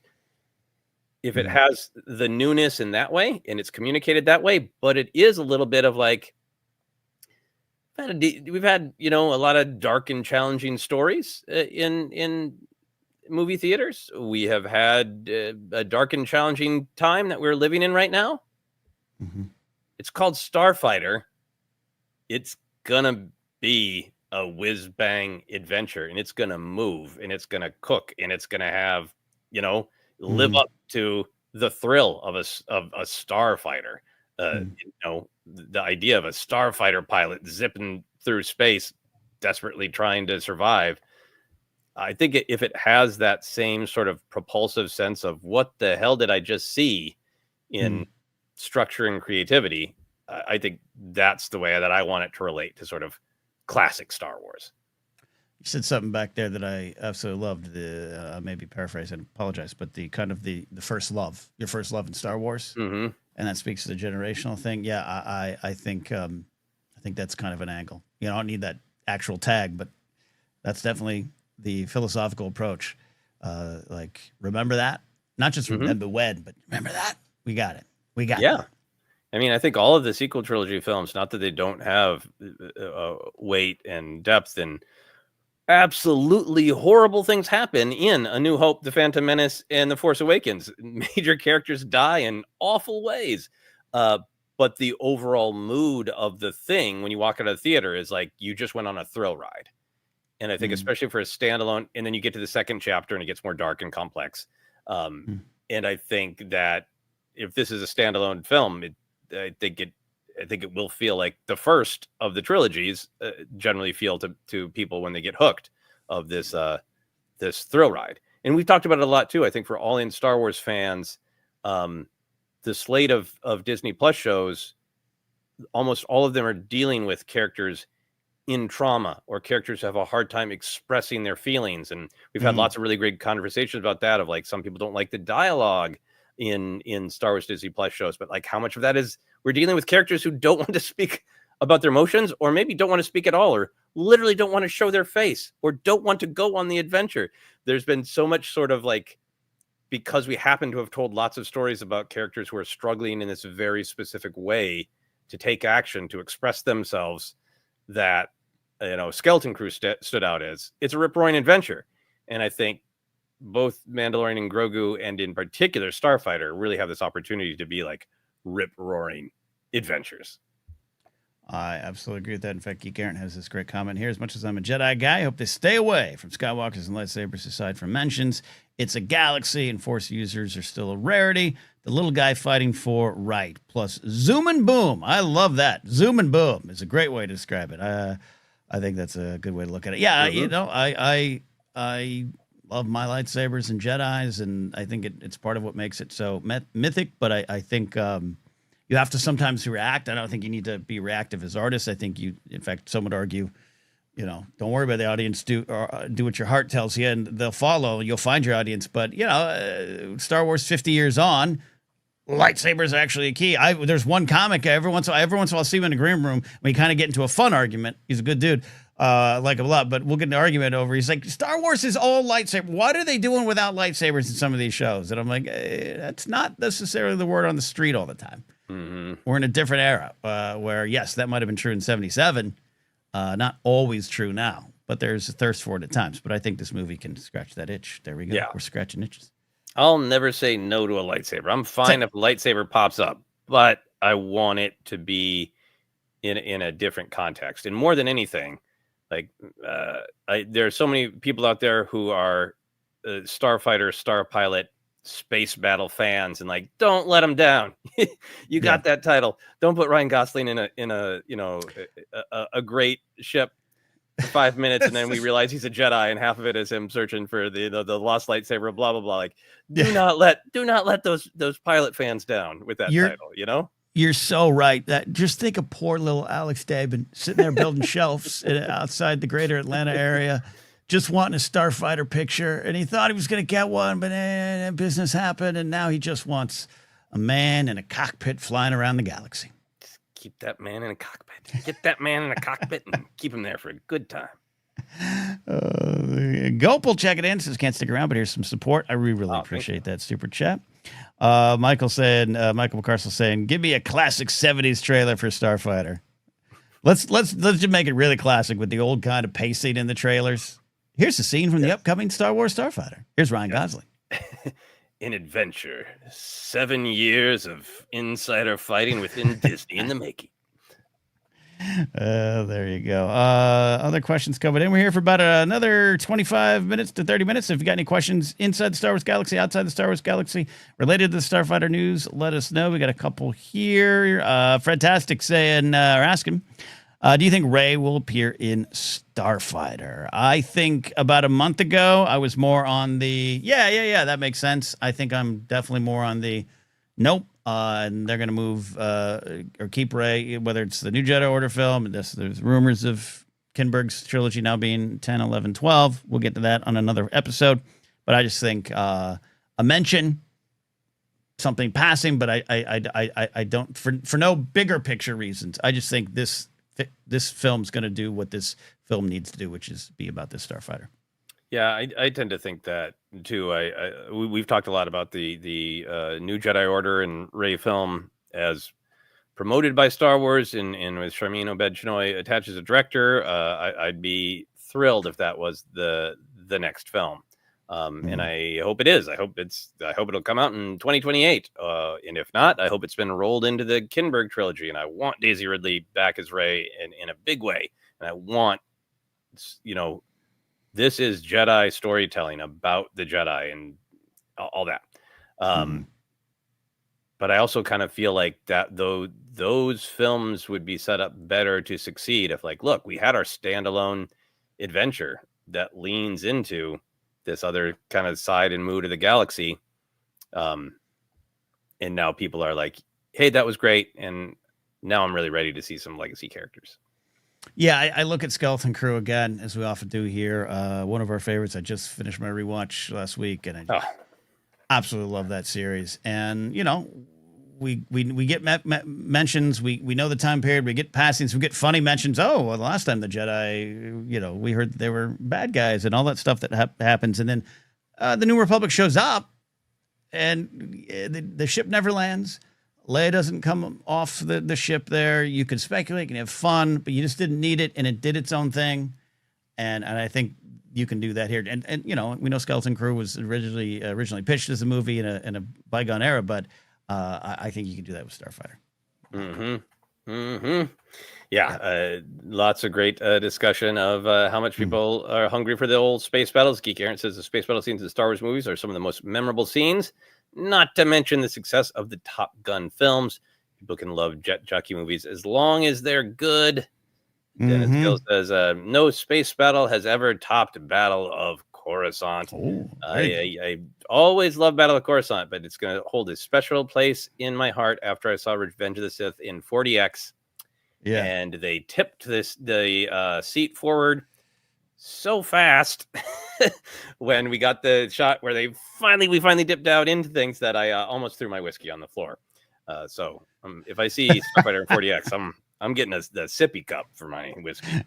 It's we're at the age where you need to get the sippy cups when you're drinking. That's what you got here. Alan Smithy checking in says, I hear Starfighter is about a space video game in Star Wars Galaxy. It's really tough to see if you make a great Starfighter. Look, I've been waiting for that last Starfighter remake for a long time. That's been rumored for years. Sometimes goes into production or pre-production, I should say, or in development. And I'm all for it here. Gopal. Yeah. Oh, yeah. Go ahead. No, please. I was Gopal saying, a new fan of Joseph's Facebook content. You doing Facebook exclusive content these days? Only by accident when I forget to post something elsewhere. I think I've mentioned this on ForceCenter. As I get ready to try to put the movie out in the world, I need to spend more time on social media. It is the way to get the word out there. So I've really been trying to post more often. As have I. We are buried in clips around these parts, but it's fun. Let's see. I was going to say real quick before we go to the next person that great joke about the old Starfighter film made me think about what legacy character would you like to show up? I wouldn't mind if adult Starfighter pilot Wim showed up. That would be fine with me. I would love that if Ryan Gosling was best friends with this guy named Wim. The people who love Skeleton Crew would be like, yeah. Absolutely. And Jen and I touched upon this a little bit when we were out. Cool. Well, not specific to Wim in this film, but we just talked about where else we'd like to see those characters. And we both agree we need a General Neil in the New Republic where he takes a bath and you cannot disturb the general while he's bathing. He takes a bubble bath. That's what's going on. Cannot talk to the general. Go up with another super chat. Super chat. We're not going through with the word recommendation. Apologize for that. General Neil. Kind of stepping out to another question here. We got about another 25 minutes here in the show, everybody. So get your questions in. It's been great to be back hanging out with all of you as we took kind of a week off. I also will have. I had promised, and I so apologize. We have a Romance is Why We Love Star Wars episode coming out. I have comedian Grace Cosmeyer coming on the show, but she had some technical issues when we actually went to record. We recorded about a half of an episode, and it just didn't work. So we've rescheduled for later in the month. But she's great, and a younger fan who came on board a lot later than you and I. Joseph has a great perspective on romance and Star Wars. So apologize for even that didn't come on out. Dennis Gill has kind of a two-parter here. How did you react when you first heard Matthew Wood's Russian vampiric-like voice for Grievous compared to the more Darth Vader-like voice in the 2003 Micro series? Dennis goes on, personally, I grew to like it more over time because of its uniqueness and even a bit of its corniness. I always felt like the 2003 series made Grievous sound a little too close to Vader or maybe the Revenge of the Sith voice. I don't know. What do you feel about that? Yeah, I think Oh no, sorry. I'm resetting in my brain. He's talking about Matthew Wood in Revenge of the Sith as opposed to Grievous's voice in the Micro series. Got it. Sorry. Yes. I think I have come to really like Matthew Wood's voice in as Grievous and the coughing, and I agree. It's one of the things that I like about it is both kind of like there is something kind of corny about it, and I remember at the time being like, why am I supposed to be afraid of this guy having an asthma attack? But I have completely changed my mind on that because it is so like it's another great way to sort of express the damage that this person has done to themselves with their violence. Not that people have asthma in real life. We've discussed that before. It's sort of a creative thing. Not a judgment on real life asthma sufferers. But I think a lot of things, like a lot of people, even when I was enjoying the prequels and really wanted to like them, I was at an age where I wanted everything to be kind of dark and cool, and Grievous being like a total badass in the Micro series, and then being a hacking weirdo in Revenge of the Sith. At first I was like, well, this is what I've come to expect. That Star Wars is not as dark and edgy as I want. But the more time that I've spent with it, I totally agree. It's such a unique and interesting choice, and it does set him apart from Vader. And that cough is a wound from his own insistence on violence, which does reflect Vader in a more interesting, less direct way. Yeah, you and I are of like mind in terms of just changing opinions of Grievous over time. We were cursed to see the movie in theaters and be of a certain age and have some preconceived notions. And the Micro series thing too helped. I think Grievous is solid in the series. It's a different take. I don't think some of the energy of the Micro series holds up for me personally. Even with the clones, it was just a different time, kids. Different times. Britney Spears on the cover of the Rolling Stone. It's a different era. And I too had he's hacking and coughing even into the ForceCenter days. In the early days, I named him often as my perhaps most disappointing character in terms of like, I liked the name, I liked the design, but I wasn't sure with what we got. I have completely reversed course on that because we dive into the themes of it all and just the artistic choices. And yeah, giving up his soul, giving up his essence, giving up his who he is to pursue power, and it just leaves him broken and hacking and coughing, and he's a coward who runs away, always running away. Like, and we know Maul, Dooku, Grievous sit in front of Anakin / Vader as, you paying attention, kid? You taking notes? This could be you. And I just think it works out. And in terms of just the over the top of it all, yeah, I wouldn't want it any other way at this point. I absolutely love the negotiator. Like, it's just spectacular to me. You will be safe there. Yeah.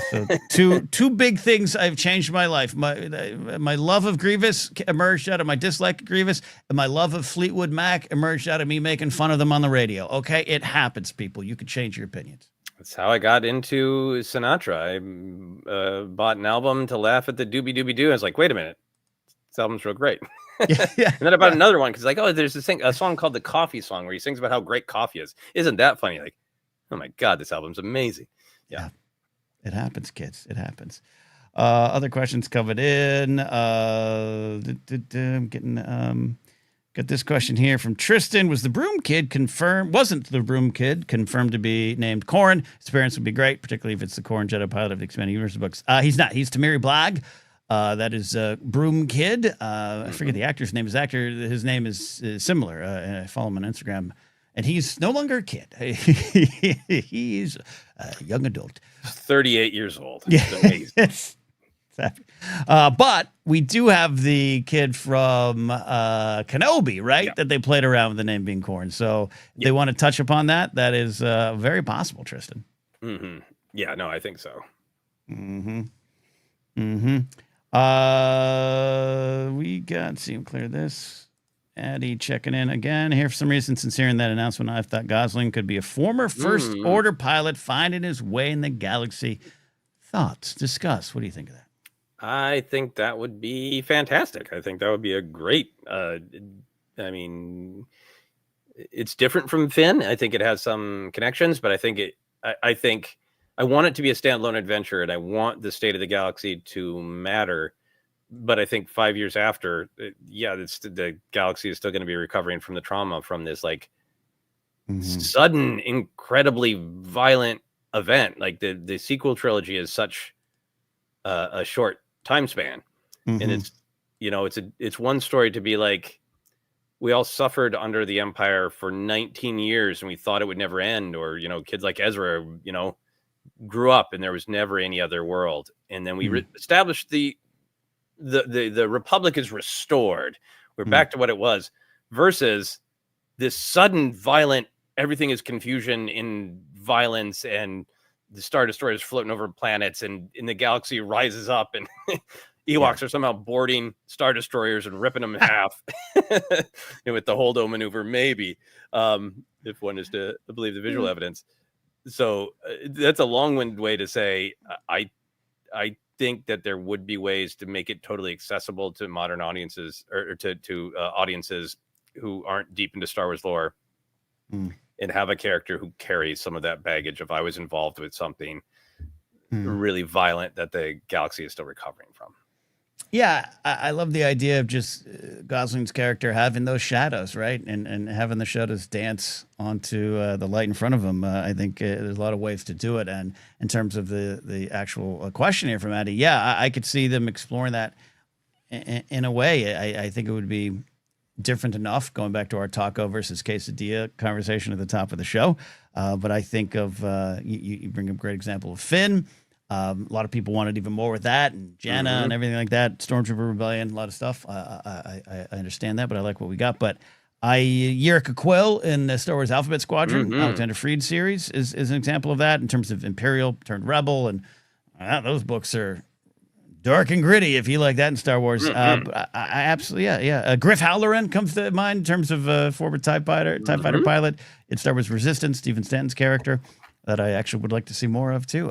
So yeah, I think that it's something to play with if they want. Yeah, definitely. Yes, the legacy of that. I mean, the First Order is interesting too, since is he somebody age-wise who would have been kidnapped, or would he have been somebody who was indoctrinated in a different way? Yeah, well, is it First Order, or is it Final Order, where he grew up on Exegol and has no idea what's going on? He's another failed Palpatine clone. There you go. It's just the brand new adventure with Ryan Gosling as a failed Palpatine clone. In fact, every character in the film. Yeah. Or just not to get too dark, but it's like, where the feds raid a cult compound and there's kids raised in there. They don't know anything else, and now he's out about. Or you could just say the Unbreakable Kimmy Schmidt if you want to do comedy version of it. Yeah. There was a Rich D asked, do we want to follow any of the acolytes in the arena in Rise of Skywalker if any of them survived? I do. Yes. I mean, I think that's a rich vein of storytelling. Like, I knew no other reality than growing up in this cult planet underground. Like, well, there's little moments with Dathan in what's the book? Adam Christopher's book, Shadows of the Empire, or whatever. I'm confusing with the new Darth Vader one that he's got coming out. But with Dathan, Shadows of the Sith. Yeah, Dathan growing up on Exo kind of has little moments of, that wasn't the greatest town to grow up in. Yeah, he didn't fit in. That boy wasn't right because he was decent. Yeah. Yeah.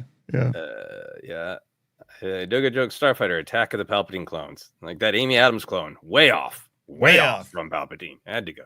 Yeah. Way off. Jared asks a crucial question, which I don't know why we haven't been discussing for the last hour and 40 minutes.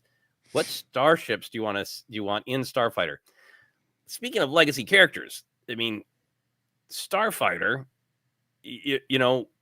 are we talking X-wing? That's huge, right? Or a different letter wing? Or are we talking more in the Millennium Falcon? Or like what kind of star? The Falcon I wouldn't call a starfighter. A Right. starfighter I think of as a smaller ship. Yeah. But what in terms of newness?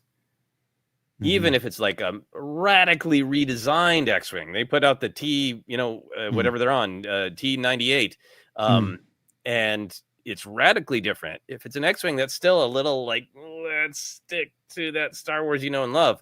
Versus the Ryan Gosling character has his own souped up space hot rod that is, we released Doug Chang and he went wild, and we got a new ship that is the ship, Wow. So yeah, this is inspiring some answers here. Jared, who is known as Jared the TIE pilot, says TIE Defender. He also wants the TIE Phantom. That's interesting. Of just going into the TIE class.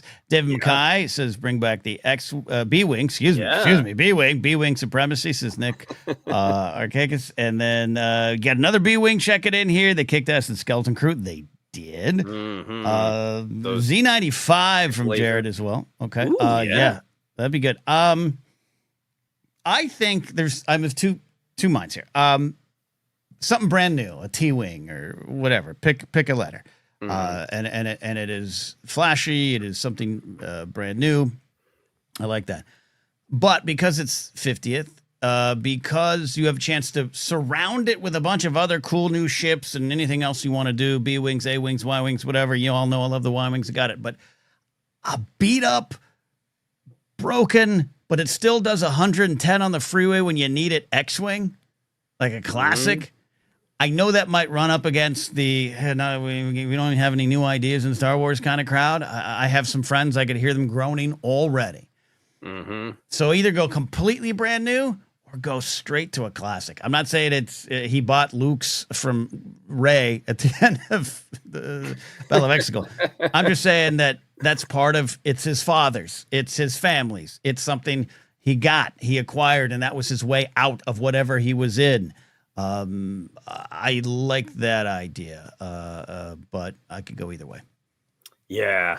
No, I really like what you're saying. I pull for new. I think that's a part of the thrill of that, reconnected that sense of thrill by seeing something entirely new and different that we haven't seen on screen before. A lot of great ideas. Will Dixon says, give me a U-wing with Kairos flying it. Irresponsible speculation. That won't happen. I did really like that mysterious character from that the series of novels, the Alphabet Squadron. Will McLean says, whatever Luthen was flying in Andor, another one of those. Orlando points out that Resistance, the animated show, had a lot of new starship designs. That's very, very true. E-wing looks cool. A Jedi Vector.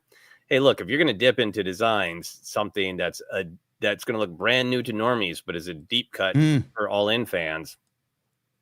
Yeah, that would be great. But yeah, the Fireball in live action would be fun. Definitely. Oh, yeah. Love the Fireball. I mean, I think, I think it should be a G-wing. Like that's the least exciting sounding ship compared to an X-wing and a V-wing. So just go for the challenge. Make a G-wing cool. G-wing. Yeah, I always hear Dead Flanders complain about how tempting the letter X is whenever you see that X-wing. Yeah, Luthen's Fondar, Holdcraft. Right. V-wing. I like Mudhorn Station. Ian saying, could they not do an AX-wing, an A-wing with X-foils? I'm down for that. We can fight over whether it's called AX or AX. Yes. X-wing, P-wing. Look, a lot of letters out there. I want a P-wing, says Matthew Stokes. Yeah. It just sounds like you're asking to pull over on a long drive home. O-wing, yes. Nick says with the super chat, generous. Thank you, sir. Let's change up the naming convention. Four-tail. Ooh, yeah. Why not? Yeah, I'm with you on a chance to go all the way into the complete new. It'd probably be my preference. But could you imagine also, getting back into a toy store and see like just a beat up, battle damaged with sticker X-wing, but it's Ryan Gosling's face on it?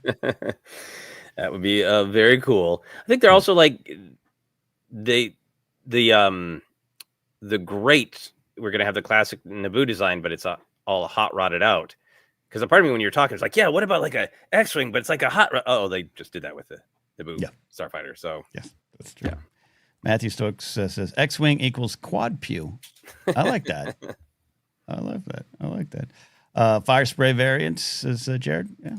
That's a really cool idea because with the Falcon, we have the various sort of Corellian different versions, with Dash Rendars and other stuff all over the old canon, but a different version of the Fett family fire spray that's like not just repainted, but like the same relationship that that Rendar's Outrider has to the Falcon of like some similar designs, but yeah. That could work there too as well. Great stuff. Wingy McWingy face. Bodie McBoater face. Yes. Love that there too. We've got a few minutes left here. Justin's got to get back to making a film, and I've got to put a frozen pizza in the oven because I'm going to watch some football tonight while I edit some videos. So any final questions? Now's your chance. It's been a lot of fun hanging out with you all again. We'll be back live Monday at our noon time slot with episodes next week. So get ready for that. There's some other little news items we'll talk about on the show. Do our news roundup, all that stuff. J&B really excited about the idea of a B-wing as a central ship to the story. Yeah, I mean the B-wings were really, really cool to see in Skeleton Crew and to see their triple lasers come together. So good, so great. I feel like we've been waiting for that. Cameron says, quick question, mostly for Ken. What is the polo shirt of the Star Wars galaxy? For those that don't know, I have waged a war on polo shirts in my advancing years, which is funny because it's all I used to wear. But what is, I don't know. We haven't really seen them yet. It might be something that Imperial officers wear off duty. Oh, yeah. Yeah, I mean, when we see Imperial officers, they always want to be wearing their Imperial shirts. If I scrub through Andor, I bet I would think it's whatever Cyril is wearing to be kind of casual. Like whatever he's wearing to dinner with his mom. It's so true. And Addie goes right to him as well. The Andor necktie. That's kind of Cyril's wearing a lot. Yes, that might be it. It's also far. Yeah, I don't want to turn this into a polo shirt rant. I get people upset. Mm-hmm. Don't wear them, kids. Don't wear them. Hadoga says those B-wings with lasers were first seen in Rebels. Yes, I should clarify. It was really cool to see them in live action. Live action. Yes. Yeah. Yes. There you go. Mike Fink says, is the default NFL team for Star Wars fans the Tusken Raiders? I think it is. I have a Hoth City Wampas football Star Wars crossover logo that I wear every once in a while. I don't know if I fit into the shirt anymore because that's where I'm at in life. But the frozen pizza would be help. That'd be great. Having a full diet of cheese. Yeah. When you do Vegas for 4 days, I walked 21,000 steps on Tuesday alone. I just did a lot of walking around the casino, so I was kind of by myself. But you tend to not eat and drink great when you're in town. So one more night, it's gonna be all right. Yeah, I'm just gonna pop over to the casino right next to this one. Can be like an 8-hour adventure of walking. Totally. I did. We were very close to Bellagio, and I always have to do the Ocean's 11 moment if I can. Mm-hmm. And I walked over, and that turned into a 2-hour ordeal. So steps. There you go. All right. Any other final thoughts, everybody? We're going to start wrapping up. Really, it always sounds like a threat. We have a lot of fun. We're going to wrap up. Michael McCarslow says, Cyril's necktie and many of his outfits were very inspired by designs from Batman Beyond. That's awesome. I have watched a few episodes of Batman Beyond. It came out right at the time where I was not in front of television as much. I so love the Batman, the animated series. So I am excited to watch that someday. And then Leonardo DiCaprio pointed at the screen. It's Cyril's shirt. It's Cyril's shirt indeed. There we go. Let me get back to hold on. I stepped off the screen accidentally. All right. I think that's it. You good? Welcome back, I'm good. Sir. I am very good. Thank you all for the great questions, the great hangout, the support. It's Really love doing Force Center, and these live chats are particularly fun to see everybody's thoughts and opinions in real time. It is. All right. You know where you can find us on social media. Just look at ForceCenter Pod. Facebook page, if you want, over there is ForceCenter Podcast. We're on Instagram, TikTok. Check us out there at ForceCenter Show. Hey, get into the Patreon if you want at patreon.com/ForceCenter. What do you say? I don't have the comments up. What do you got? Here, I'll do it. DS Okay. 9. I love this as a tradition for ending the live stream, is we end it with trying to convince you to watch 7 seasons of extremely high quality television that you will love. Paul Giamatti intensely whispering as John Adams doesn't watch itself, okay? You have to get back to it. You're digging it. If you like intense whispering from incredible actors, you're backing yourself into a corner because there's a lot of that in DS9. All right. One of these days. All right. We'll see you, folks. Thanks for watching. Thanks for listening. This was ForceCenter.